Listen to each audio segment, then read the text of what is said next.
Well, hi there, guys. Yes, I'm somewhere interesting today, I think. Up on the top of the hill.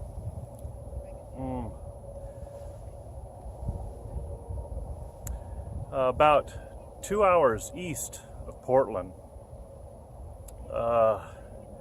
It's pretty barren out here. Different landscape than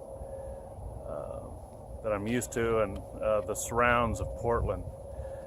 So not many trees around, lots of grass, lots of rock. Very interesting landscape. But I'm here at it's a type of memorial, and as you can see behind me, it's kind of a replica or a throwback in some way to Stonehenge in England. So a very old, ancient, early man structure that anthropologists and archaeologists are still trying to figure out exactly what the structure was for originally. And there are, of course, some theories, some ideas about what it might be. And it was originally thought to be a place of sacrifice, to some gods or something like that. Just a place where there's some kind of worship going on. And I think theories about that have kind of disappeared. And there's other ideas about a trade and other things perhaps like that, but I don't really want to go into all that. This place here is a type of World War I memorial for some people that were in the surrounding area. There was a town that was built up in this area around the turn of the century, even before that. Late 1800s and early 1900s, there was a town here, and there are still some small areas where there's some houses and structures around where people live, but it's been more abandoned since then. But there was a man that started to build this place and set up the first center altar stone, the huge stone in the center, around 1918, at the end of World War I, as a type of memorial. And over the next 10 or 11 years, they finished the entire structure of this replica behind me of Stonehenge in England. It's not an exact replica, but it's a replica of what many believe Stonehenge would have looked like when it was more complete. So there are, as you can see, there are top stones, and all the stones around the circumference are in place. And if you visit Stonehenge today, it's not quite like that. But so this is some kind of a recreation of that old place in England that we know today as Stonehenge. So this is a very interesting place to come visit and see and contemplate, whatever. But it's specifically made for a memorial for some soldiers that were fighting in World War I and had died. And so this is a place for the surrounding village people here to remember them, a place where they would come up onto the hill and be able to remember their sons that passed away in a very brutal and terrible time that we recall now as World War I. Yeah, so that's this place here. a very interesting place. So it was finished in 1929. So started in 1918 or 1918 and finished in 1929. So it took about 11 years to finish, and it's been here ever since. So quite an interesting place to come and visit. A bit out of the way, but it's worth a stop if you're nearby somewhere. It's a very interesting place to come visit. And of course, I brought some tobacco, and I think, what other tobacco could I bring to a place like this other than a really good tobacco by Pease. It's a tobacco that he originally put out, I think, in 2001. So quite a few years ago, 17 years ago, something like that. And then it was recreated and produced and put out last year, I think last summer. So just over a year ago, in 2017. This is the Stonehenge Flake. So this is the very beautiful tin. Very beautiful. I don't know if you can see it for sure, but very beautiful picture, a painting of the Stonehenge area. Yeah, so very beautiful tin art. And so there is a description on this tin, and I want to read just part of it, just basically the description of the tobacco. There is a small description of how they came about recreating this in a small way. But let me read the description of the tobacco here. It says, "Fine Virginias are layered with Louisiana Perique and just a touch of Burley." And so the Burley they add is, I think there's quite a few different types of Burleys that they put in from all different places around the world, different Burleys. And they said they added that for body and for a fuller flavor. Then it was steamed and hot pressed and matured as cakes. And so these cakes were thinly sliced and tinned. And so let me show you what they look like in the tin. There's still some left here in the tin. It's a pretty good length of flakes, and they just sort of kind of cram them down in there. Really nice looking flakes. And these are a bit broken apart now, of course, but you can get the idea of what they might look like. Their color and their length. And they say thinly sliced, but yeah, for me, these flakes are not thin or fragile flakes by any means. To me, they're very robust, kind of on the thick side flakes. Very, yeah, let me show you one here. Yeah, so to me, they're not too thin. They're pretty leathery, pretty hardy flakes.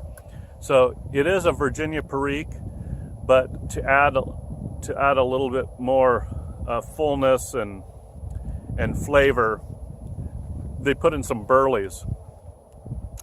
And Virginia Periques for me are a tasty blend. I smoke them, I enjoy them, but Perique for me is it can be testy, it can be a little bit harsh sometimes, or a little bit too much on the palate, and I prefer a little bit smoother smoke.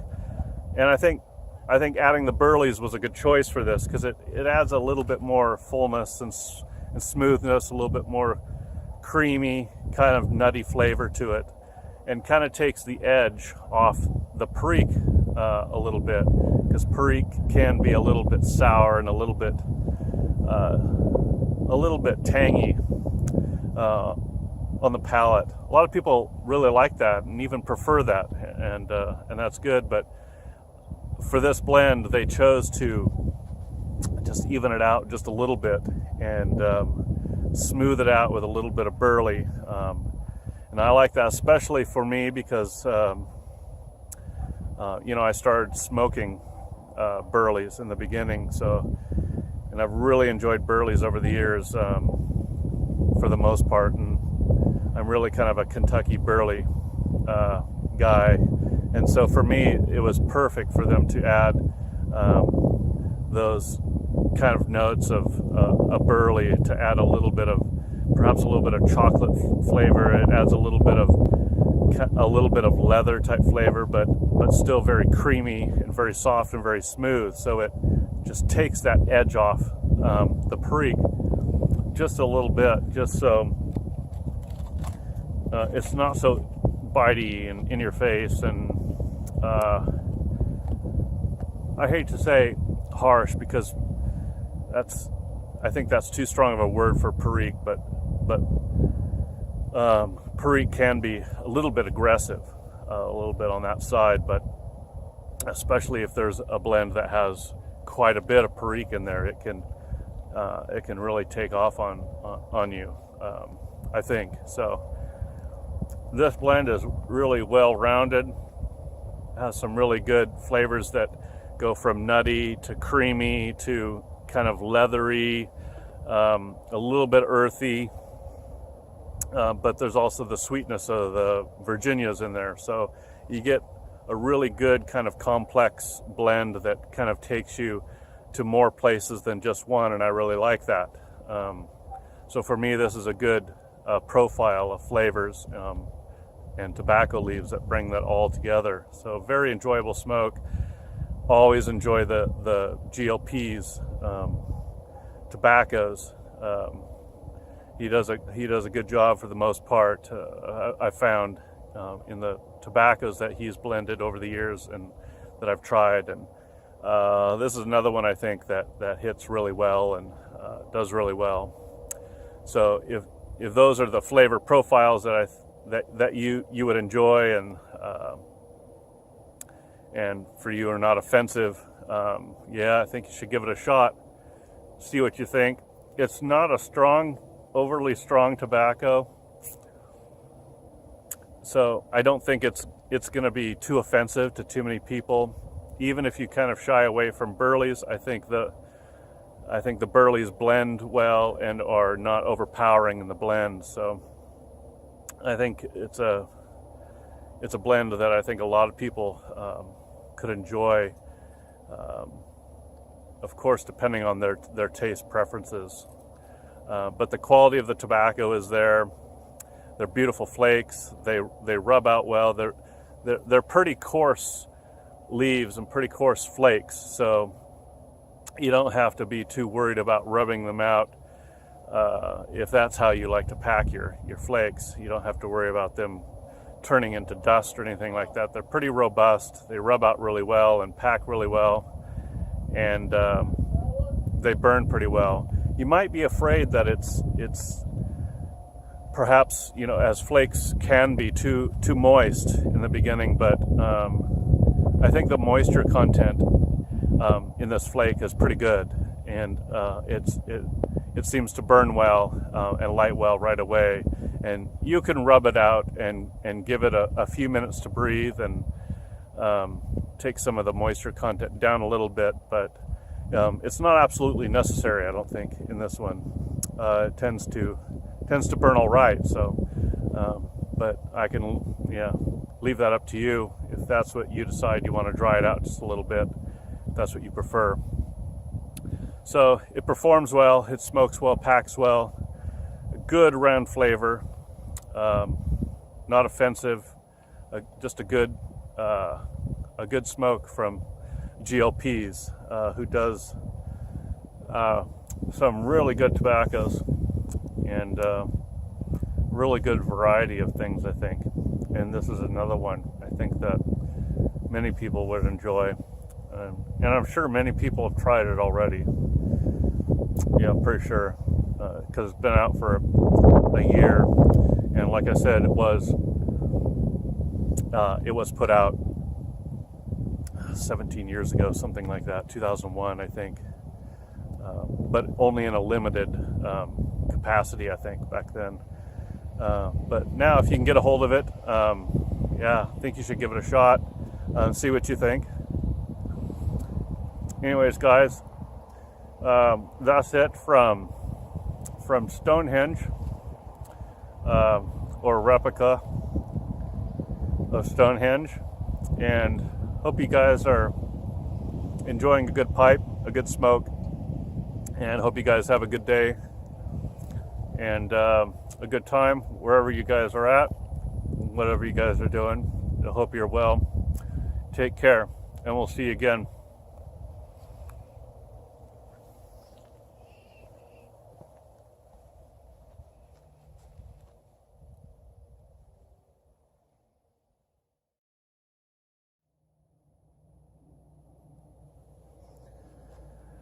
Yeah, I almost forgot. Wanted to show you guys this pipe. I thought, since I'm here visiting an old place that's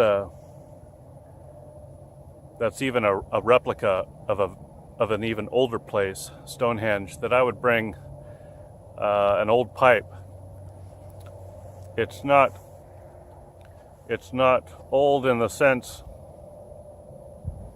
that I've had it forever, that I have had it for some time, but it's old in the sense that it's a mortar pipe. So this is an ancient bog oak wood. So something that has been dug up and is a kind of a strong dense wood, and so oftentimes they just sandblast it, and the sandblasts turn out usually pretty beautiful on these bog oak mortar pipes, and they're often a really dark color. All the mineralization that they go through, being in the bog for thousands of years. So I thought that was appropriate to bring to this old place. This place that was began its construction 100 years ago, and it's a replica of a place that was constructed thousands of years ago. And this mortar, this bog oak, is perhaps thousands of years old itself. So just wanted to show you that. Hope you guys are well. Take care.